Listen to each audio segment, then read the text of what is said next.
Welcome back to the channel, Biscuits. Are you having a wholesome holiday season? Oh yeah, of course, wholesome food channel.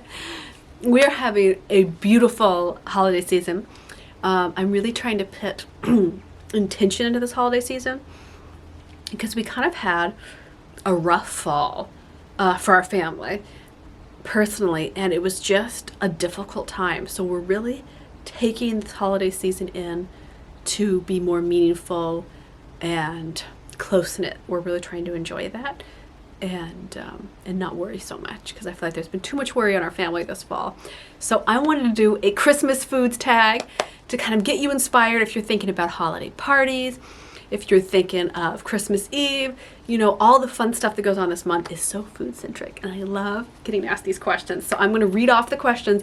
I'll give you answers. I haven't pre-thought out my answers, so we're gonna see what they are. All right. Best Christmas Eve dinner. Okay, so traditionally our family does like paninis or grilled cheese with split pea soup. So I think that's a really fun Christmas Eve dinner. And I think of it as our traditional Christmas Eve dinner because we've been doing that, I mean, just for years. My parents moved when I was little to a town in California that had a famous split pea soup restaurant, and like people from the East Coast would know this restaurant. It was crazy. I don't know how a split pea restaurant was that famous, and so that's when this started years ago. I kind of want to do like a roast goose this year, as I have been tiptoeing into deciding if we're gonna do more of a digital nomad style next year for our family. And you Biscuits have seen, I've been live vlogging kind of our journey this year, deciding that, or if we really just want to kind of settle in and homestead a little bit and get a little bit simpler. I think we're looking to simplify no matter what, and we're kind of deciding what that looks like. And as I've really been feeling drawn towards simplicity in nature, it's made me want to do some of our own Christmas feasts next year. So I'm looking at like what next year could we raise ourselves and eat for our Christmas feast. So I'm going to say best Christmas Eve dinner is traditional split pea soup and panini. I always cut out the grilled cheeses or paninis into Christmas tree shapes because I just think that's fun. Kids love that. But I think there's probably more extravagant fun feasts.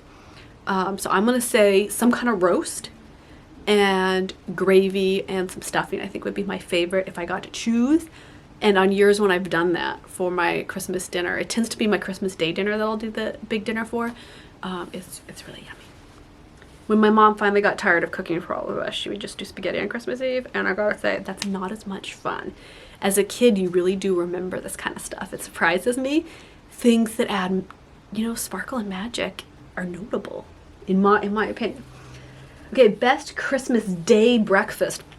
Oh, that's easy.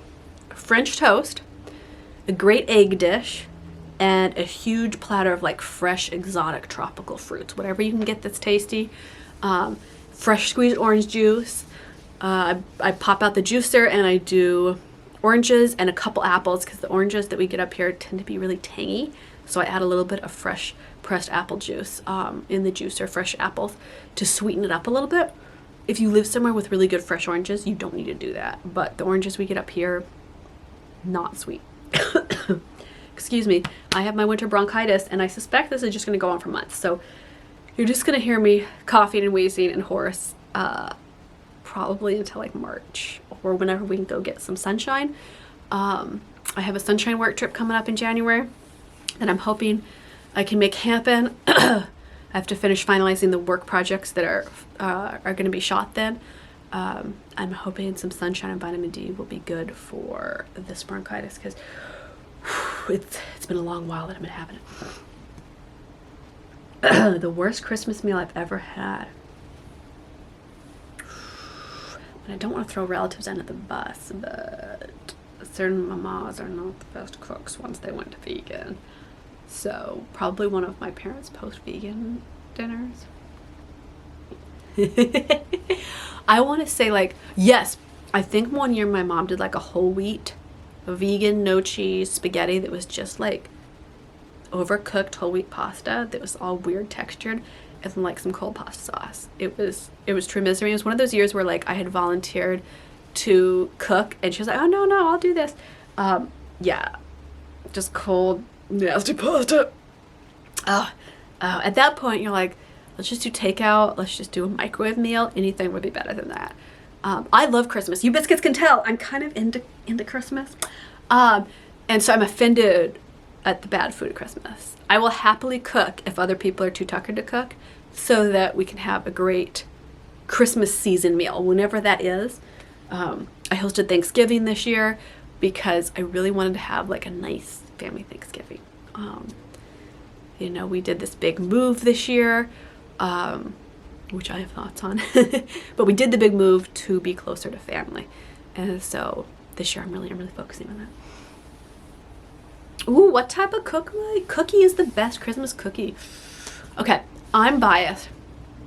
I grew up with these German thumbprint cookies, which is one layer of like a butter cookie, delicious raspberry jam, and then another butter cookie on top that has a hole cut in the center. Oh, this bronchitis is going to take me out. I hope not. I really hope not. So I love the little jam and butter cookies. Only if they're homemade, super good and soft and yummy. We have a family recipe that goes back like generations back to Germany, and I love that recipe. But anything else, if not that, I mean, you biscuits know, you've seen my video about chocolate chip cookies. I love chocolate chip cookies. I mean, I don't know if there's a better experience in life than a warm chocolate chip cookie. It's just so good. It's so good. I truly don't know if there's anything better. Yeah, I don't really like the sugar cookies with icing. I think they look adorable, and I like to make them with the kids. But if I'm going to eat them, I want my raspberry jam thumbprint cookies, or I want like a really good warm chocolate chip cookie with a cold glass of milk. Oh, should I bake chocolate chip cookies today? I'm kind of tempted. I feel like I might do that. I might drive the kids in the kitchen and be like, we are baking chocolate chip cookies, biscuits. It is cookie season. Oh man, I love cookies. I'm trying to eat healthy,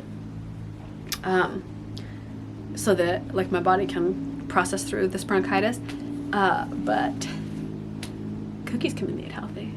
Yeah, I'm all into the figuring out how to cook with really healthy fats. I've stopped cooking with vegetable oils. I've stopped adding sugar. I use monk fruit or locally made honey. And I really feel like when I eat those desserts, they're delicious, and I don't feel so sick afterwards. Okay, oh, a Yule log or a fruitcake. Okay, I have to admit, I don't really like fruitcakes. I know some people will swear by that, and maybe I just haven't had the right fruitcake. So Yule log, easily. I love the really beautiful Yule logs. Like, I don't feel like I'm a good enough baker to make a really gorgeous Yule log, but some of the ones you can buy are just beautiful works of art. They really are. I appreciate that about baking, is that it is a work of art. It's so gorgeous. And fruitcakes, I mean, I love the concept of fruitcake.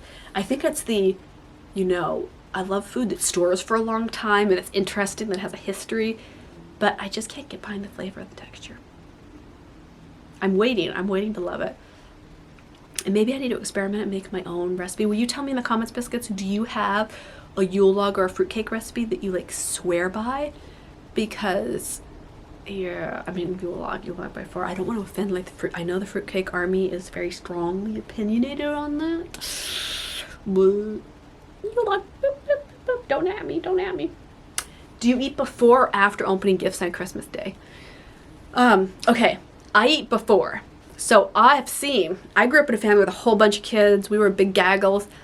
Kids get mean and nasty when you don't feed them and you hop them up on gifts. So my rule for my family and my kids is we open our stockings and maybe one gift if kids are really impatient. But that's all, and then we go eat breakfast. And then we slowly open presents over Christmas Day and then over the next couple days. Now, and I don't go crazy at Christmas. You know, I'm not like one of those people that, you know, goes into deep credit card debt for gifts. But like if we get a bunch of little presents, you know, sometimes 2 presents on Christmas Day is enough to open along with your stockings. Like we don't need to open them all, not appreciate them, not play with them, right? We can just do little things. So I stagger them then throughout. And that way the kids don't get like the Christmas letdown that I've seen them get. which, you know, the next day they wake up and they're like, oh, there's no presents. What do you mean? So I stagger them. But our rule is we eat before presents, because I feel like otherwise the kids just go crazy, and then you don't end up eating until lunchtime, and everybody's up really early anyway at Christmas out of excitement, and we tend to celebrate party in the living room. So I'm like, no, we need food. We need real food in our bellies. Those are the rules. And I'm strict on that. I'm like, no, it doesn't matter how much wine there is. We got to eat first. Okay, is that all the questions? Yep. Okay, Biscuits, I would love to know your answers to these questions. I think they're kind of fun food-related questions. I feel like I didn't come up with a good answer for my Christmas Eve dinner. I want to say that I have some amazing meal planned, but I really don't. And I feel like I didn't grow up having amazing dinners on Christmas Eve. And so I'm kind of searching now as my kids get a little older to like make that our own tradition, if that makes sense. And I don't quite know what it is. But next year I'm hoping that we grow a lot of what we're gonna eat. And because we moved this year, we just couldn't do that. It wasn't in the cards. So I'm hoping that we find a good balance of creating our own traditions around food, around the holidays, because food is so central to me, to how I see the holidays and experience them, you know, and I want the kids to grow up that way. Okay, Biscuits, I'll see you on Instagram. I'll see you over on Patreon. You know you want to be on Patreon because the holidays are so fabulous on there. Go get your self-care, your burlesque, your body positivity, your mental and emotional and physical well-being, all hopped up on Patreon. I love my Patreon page. I love you, Biscuits, on there. It is a joy. I will see you over on Patreon. Kisses. Holiday hugs. Be a good elf. Oh, bonus points if you know that reference. 3 bonus points down below to anybody that can know that reference.